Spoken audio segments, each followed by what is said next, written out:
Subscribe करें electrical Urdu tutorials channel को और बेल का आइकन दबाइए ताकि आपको मिल सके हमारे अपडेट सबसे पहले।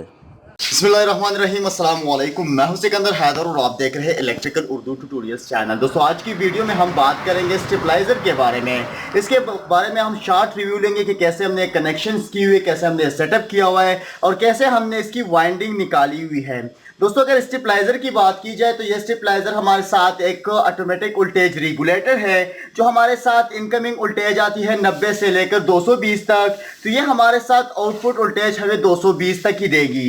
यानी अगर हमारे साथ 90 वोल्ट आती है तो ये हमारे साथ 210, 220, 230 तक दे सकती है। इसी तरह हमारे साथ अगर वोल्टेज एक्स्ट्रा होती है तो वो भी हमारे साथ ये मैक्सिमम 200 के बीच और 230 के बीच ही रखेगा। तो यहाँ पर अगर इस कोर की डिज़ाइनिंग की बात की जाए तो इस हवाले से मैं एक वीडियो शेयर कर दूंगा। दूसरी बात यह है कि इसकी कॉइल को कैसे बनाया जाता है, कैसे इसको सेटअप किया जाता है, उसके हवाले से भी आपको वीडियो मिल जाएगी। दूसरी बात यह है कि हमने एक और भी स्टेबलाइजर डिज़ाइन किया था जिसमें हमने एक ऐसा टाइप का सर्किट लगाया हुआ था, लेकिन हम आज इस्तेमाल करने वाले हैं एक आईसी टाइप सर्किट। इस तरह और भी बहुत सारी चीज़ें हैं। पहले जो हमने स्टेबलाइजर बनाया था वो वीडियो आपको मिल जाएगी। उसमें हमने 3 जो हमारे साथ इस टाइप की रिलीज मिलती है वो इस्तेमाल की थी, जिसको हम आम जुबान में एक मेंडक टाइप रिली कह सकते हैं। और इसी तरह हमने एक और भी बड़ी रिली इस्तेमाल की थी 150 एम्पेयर की, वो हमारे साथ थी सिंगल पोल डबल थ्रू रिली। इस तरह हमारी ये जो सारी रिलीज लगी हुई है single pole double throw release है। इस तरह हमारी जो छोटी रिलीज है वो भी सिंगल पोल डबल थ्रू है, यानी एक कॉमन पॉइंट है, एक एनसी पॉइंट है, एक एनओ पॉइंट है। अब आते हैं कुछ इसकी वायरिंग कनेक्शन के बारे में। यहाँ पर हमने कुछ पॉइंट्स निकाले हुए हैं जिसमें हमारे साथ 220 कंप्लीट होते हैं। इसका फार्मूला मैं एक फर्दर वीडियोस में एक्सप्लेन कर दूंगा और इसकी जो कंप्लीट वायरिंग है वो वायरिंग डायग्राम के जरिए समझाना मुमकिन होगा, क्योंकि अगर हम यहाँ पर इस वीडियो में पूरी वायरिंग प्रैक्टिकल के दिखाएंगे तो ये वीडियो काफ़ी लंबी हो जाएगी और बोरिंग हो जाएगी। तो इसलिए इसको शॉर्ट से शॉर्ट रखने के लिए मैं थोड़ा शॉर्ट रिव्यू लेना चाहता हूँ। दोस्तों, यहाँ पर कुछ रिलीज इस्तेमाल हुई है जिसमें हमारे साथ ये 3 रिलीज जो होती है ये सेकेंडरी में काम करेगी। इस तरह ये जो चौथी रिलीज आपको नजर आ रही है हमारे साथ प्राइमरी सेक्शन में भी काम करेगी, सेकेंडरी में भी काम करेगी। यानी अगर हमारे साथ यहाँ पर 150 उल्ट आते हैं और 150 से 220 बनाना होता है तो ये हमारे साथ ये पॉइंट जो होगा उससे हमारे साथ सेकेंडरी जाएगा। इसी तरह अगर हमारे साथ सेकेंडरी एक्स्ट्रा होती है 150 130 से ज्यादा हो जाती है, यहाँ पर हमने इसे सेटअप किया 120 130 के बीच, तो हमारे साथ अगर 120 130 आती है तो इस वक्त हमारे साथ जो प्राइमरी होगी वो 150 से होकर 220 पर कन्वर्ट हो जाएगी। इस तरह इन 3 रिलीज का काम है कि भाई हमारे साथ इनकमिंग जो भी आए ये हमारे साथ 220 या 200 या 230 प्रोवाइड कर दे। अब इस थोड़ा इसकी वायरिंग कनेक्शन के बारे में आपको बताता चलूं कि इस वाइंडिंग में हमने 2 12 वोल्ट्स निकाले हुए हैं। ये छोटे 12 वोल्ट्स हमने निकाले और छोटी वाइंडिंग हुई है। तकरीबन 19 SWG का वायर इस्तेमाल हुआ है और इसको इस्तेमाल इसलिए यहाँ पर हमने किया कि ये हमारे साथ एक जो 12 वोल्ट होगा उसको हम कन्वर्ट कर देंगे डीसी में। यानी हमारे साथ एक ब्रिज रेक्टिफायर लगा हुआ है, इसके साथ हमारे साथ एक स्मूथिंग कैपेसिटर है जो हमारे साथ प्रोवाइड करेगी सप्लाई इस 12 वोल्ट रिलीज को। यानी जो बड़ी रिलीज आपको नजर आ रही है ये सारे 12 वोल्ट पे ऑपरेटेड होती है और 12 वोल्ट डीसी पर ही काम करती है। इस तरह ये जो सर्किट है हमारे साथ एक आईसी टाइप सर्किट है, ये हमारे साथ 12 वोल्ट पर काम करता है। यहाँ पर आप ले सकते हैं कि यहाँ पर 16 वोल्ट एसी सप्लाई प्रोवाइड करना होता है, लेकिन हमारे साथ 12 वोल्ट से भी चल जाता है, तो 12 वोल्ट हमने इसको प्रोवाइड की हुई है। यहाँ पर आपको नजर आ रहा है कि एक ब्रिज रेक्टिफायर यहाँ पर भी लगा हुआ है ऑलरेडी इस सर्किट में। इस सर्किट की बात की जाए तो इस सर्किट में हम अगर इस सर्किट की बात की जाए तो ये हमारे साथ एक सिंपल विदाउट आईसी सर्किट है जिसमें हमारे साथ कुछ Zener diode, variable resistor diode, इस तरह कुछ ट्रांजिस्टर कैपेसिटर का सर्किट बना हुआ है। इसके बारे में हम फर्दर बात करेंगे कि कैसे इसमें कनेक्शंस करने, कैसे ये काम करता है। लेकिन सिंपली आपको मैं समझाता चलूँ कि भाई इस वेरिएबल रेजिस्टर से हम इस सर्किट को इस तरह के सेटअप कर देते हैं कि हमारे साथ जितनी भी इनकमिंग सप्लाई आए कौन सी रिले हमारे साथ ऑन होनी चाहिए, कौन सी रिले हमारे साथ ऑफ होनी चाहिए। तो ये हमारे साथ जो बड़ी रिलीज लगी हुई है ये हमारे साथ आउटपुट वोल्टेज को कंट्रोल करेगी, लेकिन इन सारी रिलीज को कंट्रोल करने के लिए हम इस्तेमाल करेंगे इस छोटे सर्किट को।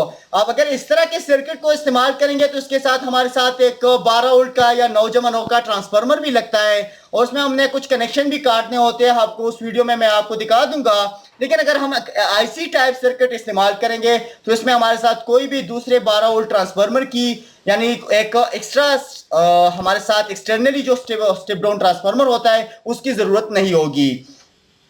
अब ये जो छोटा सर्किट है इसका काम क्या होगा, इसमें हमारे साथ क्या है कि हमने एक जो ब्रिज रेक्टिफायर से हमने सप्लाई ली हुई है, ये सप्लाई हमने इसमें नेगेटिव वायर जो है सारे रिलीज को प्रोवाइड कर दिया है। अब यहां से जो पॉजिटिव वायर आता है वो इन सारे रिलीज की कॉमन्स को मिल जाएगा और इन रिलीज के बाद हम एक एक रिली की से कनेक्शन लेंगे, यानी एक एक रिली का जो पॉजिटिव वायर होगा उस रिली की यहाँ पर एनो पॉइंट में कनेक्ट हो जाएगा। अब ये सर्किट हमारे साथ इस रिलीज को कंट्रोल करेगी और ये जो रिलीज है हमारे साथ आउटपुट वोल्टेज को कंट्रोल करेगी। अगर बात करते हैं तो हमें सप्लाई इसको प्रोवाइड करना है, तो यहाँ पर हमारे साथ ये पहला पॉइंट है, इसको प्रोवाइड करेंगे। और इसका हमारे साथ ये जो हमारे साथ ये रिली लगी हुई है ये इन रिली है। इन रिली हम कैसे इसलिए कहते हैं क्योंकि हम इससे ट्रांसफार्मर को सप्लाई प्रोवाइड करते हैं, और इन तीनों को आउट रिलीज इसलिए कहते हैं कि भाई हमारे साथ आउटपुट वोल्टेज देती है। अब आउटपुट हमें मिलती है यहाँ से, यानी पहले पॉइंट से, और इस रिली इस पॉइंट से हम निकालेंगे। मैंने कंप्लीटली बनाया तो नहीं हुआ है क्योंकि अभी अगर मैं इसे कंप्लीटली बना देता, पूरी बॉडी वॉडी लगा देता, सारे उल्टमीटर लगा देता, तो फिर इसलिए इसको अच्छी तरह से एक्सप्लेन नहीं कर पाता। तो चलिए आपको मैं दिखा देता हूँ। यहाँ पर मेरे साथ एक automatic voltage regulator, sorry automatic नहीं, मैनुअल वोल्टेज रेगुलेटर है, या इसको हम एक वेरिएबल वोल्टेज रेगुलेटर कह सकते हैं। अगर हम इसको ऑन करते ऑफ करते हैं, ये हमारे साथ हमने इसको सप्लाई प्रोवाइड कर दी। आपको बताता चलूं कि जो भी अगर आपको स्टेबलाइजर टेस्ट करना चाहते हो या बना लेते हो कोई भी ट्रांसफार्मर हो, तो उसे डायरेक्टली एक वेरिएबल वोल्टेज रेगुलेटर में नहीं लगाना, बल्कि उसको सीरीज में टेस्ट करना कि भाई इसमें कोई मसला है या नहीं है, कोई शॉर्ट सर्किट वगैरह है। अगर नहीं है तो फिर आप डायरेक्टली इसमें टेस्ट कर सकते हैं। तो चलिए इसको ऑन करते हैं। इसको ऑन करता हूं और मैं आपको थोड़ा दिखा देता हूं यहाँ पर आउटपुट वोल्टेज। इस मीटर को मैं सेटअप कर लेता हूं यहाँ पर 220 वोल्ट पे, और अगर आप देख सकते हैं तो यहाँ पर मेरे साथ 223 वोल्ट निकल रहे हैं। और आप अगर इनकमिंग सप्लाई को देखते हो तो हमारे साथ 95 वोल्ट आ रहे हैं या 94 आ रहे हैं। आउटपुट मेरे साथ 230 है। अब जो ही मैं इस वोल्ट को एक्स्ट्रा करता हूं, आप देख सकते हैं कि 108 वोल्ट पर भी ये हमारे साथ 217 प्रोवाइड कर रहे हैं। इसी तरह हमारे साथ 123 वोल्ट पर भी ये 207, इसी तरह हमारे साथ। अब आप देख सकते हैं इस रिली को देखेंगे तो ये हमारे साथ ऑपरेट होने वाली है। जैसे ही मैं 130 तक चाहता हूँ ये मेरे साथ ऑपरेट हो जाती है। असल में हमने इसमें इंटरनली जो वाइंडिंग की हुई है वो 150 वोल्ट की रही है, लेकिन हम 150 पर वोल्ट पर ले जाएंगे और थोड़ा मसला कर सकता है क्योंकि हमारे साथ इनकमिंग सप्लाई 150 से ज़्यादा होगी और प्राइमरी हमने जो टर्न्स ली हुई है, वाइंडिंग की हुई है, वो 150 वोल्ट की रही है। तो उस वक्त में अगर हम 150 पर इसको सेटअप करेंगे तो हो सकता है रिलीज अच्छी तरह से बैठ ना पाए या कोई और मसला हो, थोड़ा ऊपर नीच हो जाए, तो उस वजह से हमारे साथ वाइंडिंग में शोर भी आएगा और गर्म भी होगा और जलने की चांसेस भी है। तो इसलिए हमने इसको सेटअप किया कि 130 वोल्ट से ऊपर जाते हैं तो आप प्राइमरी को चेंज कर दो, यानी प्राइमरी को अगर आप 150 वोल्ट पर रखते हो तो अभी डायरेक्टली इसको 220 वोल्ट पर कर दो। अब अगर मैं इसको वोल्ट को एक्स्ट्रा करता हूं, 147 155 वोल्ट पर भी मेरे पास 208 वोल्ट आ रहा है। इस तरह 170 पर भी ऐसे आ रहे हैं, इस तरह 185 184 पर भी आ रहे हैं, 190 पर भी आ रहे हैं, 202 पर 230 आ रहा है। इसी तरह अगर आप देखें 213 पर मेरे पास 211, इस मीटर्स में थोड़ा ऊंच नीच होती है, और 220 पर भी 220 ही आ रहे हैं। तो ये था एक ऑटोमेटिक वोल्टेज स्टेबलाइजर। अगर आपको इस तरह का कोई स्टेबलाइजर बनाना हो या कोई भी फार्मूला निकालना हो तो उसके लिए आपने सिंपली आप हमारे चैनल को सब्सक्राइब कीजिए। आने वाले वीडियोस में हम फर्दर इसके बारे में बात करेंगे कि भाई कैसे इसको डिज़ाइन करना है, कैसे इसमें वाइंडिंग डालनी है, कौन सा वायर सेलेक्ट करना है, कौन सी जगहों पर कौन सा स्टेबलाइजर काम करेगा, इन क्या है, आउट क्या है, इस सर्किट के बारे में आपको बताऊंगा।